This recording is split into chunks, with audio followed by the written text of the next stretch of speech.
In terms of a medical history, in primary care, we hope we know the patient already. If you go to an emergency department with blood in your urine and they don't know anything about you, they've got to start from scratch.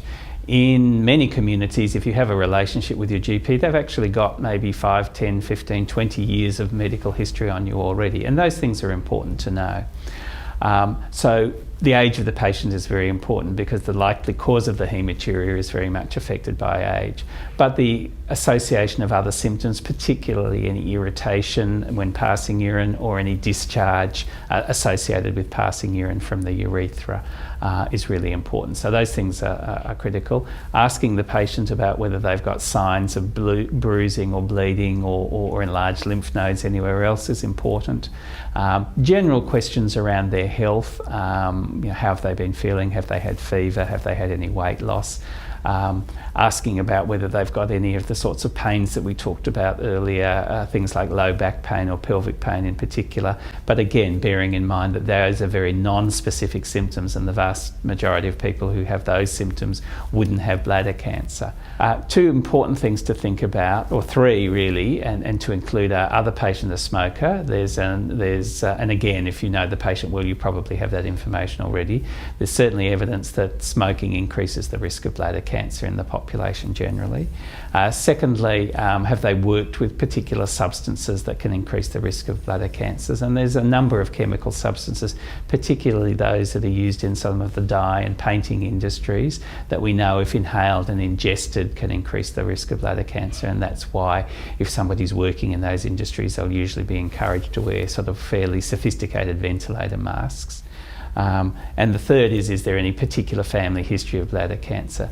There's not a hugely increased risk of bladder cancer if you do have a family member, but there is an increased risk. So again, if there's been a strong family history, we would like to know that. The patient will receive a physical examination when they see the GP, and I'm talking about the GP consultation here.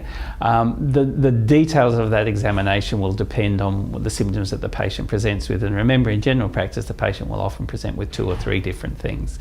So they may have a sore throat at the same time, and they may mention, oh, last week I passed some urine, some blood in my urine, and it settled down. But in terms of the specific examination you might do to investigate haematuria, an abdominal examination, which means the patient's got to lie down, expose their abdominal area, and the doctor will want to palpate it. Not a particularly high yield examination in most patients, but certainly will pick up any sort of large lumps or masses or tumours that might be there. You may choose to do a digital rectal examination of the patient, and certainly if you're concerned about prostate causes of blood in the urine or discomfort in the pelvis, you would do that examination. But that also depends on sort of patient acceptance and patient comfort of that particular examination. The most important one to do is to actually examine the urine. If somebody has blood in your urine, you need to send the urine away. You can do a dipstick test in your surgery while the patient's there with you to see if there's any sign of infection there. If they've got macroscopic haematuria, they've got blood there. Although interestingly, every now and then, if it's say something like beetroot and you think it's blood and you do the test and it comes back sort of negative for blood, that can help you with your diagnosis. But you'll also send some of the urine specimens away to see if there's any sign of abnormal cells there or infection, to do an actual culture for infection. And there are 3 sort of broad groups of investigations that I might send the patient away for. The first would be specific examination of the urine, and it's a routine way of investigating blood in the urine would be to ask the patient to submit a specimen on 3 consecutive days to the laboratory. Some laboratories now only do it on 2 consecutive days, but traditionally it's been 3, where they look for, among other things, abnormal tumour cells in the urine specimen, but also can check for other signs of infection or inflammation as well. You may want to do some other blood tests associated with that, looking for signs of inflammation, infection, anemia. If the patient's reported very heavy blood flow, they may actually be quite anemic as well. So at the same time they're attending laboratory for their urine sample, they would be having those relevant blood tests done as well, checking their clotting factors and things like that. And then the third group of investigations are imaging investigations. depending on your level of concern. So again, if I had a young woman who this appeared to be some bleeding associated with a urinary tract infection, I probably wouldn't send her for imaging until I saw how she responded to treatment for the infection. But if I was concerned that bladder cancer might be a significant risk for a particular patient, in an older patient for instance, I would want to know what the structure of their genitourinary tract was like, and there are a number of imaging investigations that can help with that. The simplest, least invasive one is ultrasound, which is a sound wave picture essentially of the kidney, the bladder, the prostate, and that will tell us some information around sort of any gross pathology, if there's any sort of big masses in the kidneys, if there's any blockages in the various tubes that lead into or out of the bladder, but it won't give us fine detail about, for instance, a small lesion that might be in the bladder. If you're looking for those sorts of higher resolution imaging, probably the commonest and most detailed one is what we call a CT examination, which is essentially a form of X-ray, but where you give the patient a dye solution as well, an injected dye solution which is excreted through the kidneys into the bladder, and you can really outline with quite a high degree of detail the internal workings of kidney, ureter, bladder. And see how things are going. There are a number of other imaging tests. You can do an MRI, which is another form of sophisticated imaging. You can do bone scans.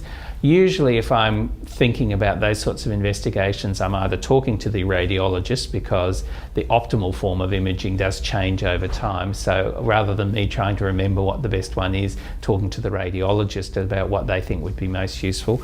But also by this stage I've often engaged with a urologist, a specialist in bladder cancer and other genitourinary problems, and allow them some input into what they think is the most appropriate imaging. All of the investigations that I've mentioned up to this point, and including the consultation with a general practitioner, have a rebate associated with them from our Medicare system. The exception to that can be the MRI. Sometimes there'll be a rebate available, but depending on whether how the machine is registered. But virtually everything we've talked about is covered under our Medicare National Health Insurance system. Private health insurance covers mostly hospital-based experiences, the way the legislation around private health insurance works in Australia. It comes as a surprise to many people that private health insurance that they get encouraged to take out actually doesn't cover a lot of the out-of-pocket costs from seeing consultants, doctors and consultants in the community, and some of those investigation costs as well. Certainly in terms of their hospital-based costs, it depends on the level of private health insurance that they've got. But again, they're the sorts of things, if they are going to have any hospital-based services done, they need to make sure that the hospital discloses at the beginning, what those likely costs are. Again, we have a free public health hospital system here in Australia, and the sorts of services that might be required for people when you're investigating hematuria or treating bladder cancer are all available within the public hospital system. But many patients will choose to use the private system because for convenience and the choice of the doctors that they're treating them. I think when I see the patient and the system that we tend to use in health generally, both in general practice and in consultant practice, is what we call a probability diagnosis system. So if a young woman comes in who's got pain passing urine and some blood in her urine, probability diagnosis is a urinary tract infection. So we would be investigating and treating along those lines. But if at any stage the patient wasn't responding, or we got abnormal findings in terms of our investigations, we would have to consider less likely diagnosis, such as bladder cancer. For an older patient who doesn't have other symptoms, who hasn't had any changes in their urine pattern and has suddenly developed hematuria, the probability diagnosis might be that this could be an early bladder cancer or a bladder cancer. So my investigations and management would be focused on that. Does it matter if I've got a 25-year-old woman who seems like she has a urinary tract infection and ultimately proves to be, a very unusual case of early onset bladder cancer? Does it matter that I didn't pick that up at the first consultation? No, it doesn't, provided that I make sure that ultimately, over the next few weeks, we find out what is causing her bleeding and manage it effectively. I refer to it as an open door or a closed door approach by the doctor, and it's a useful concept, I think, for patients.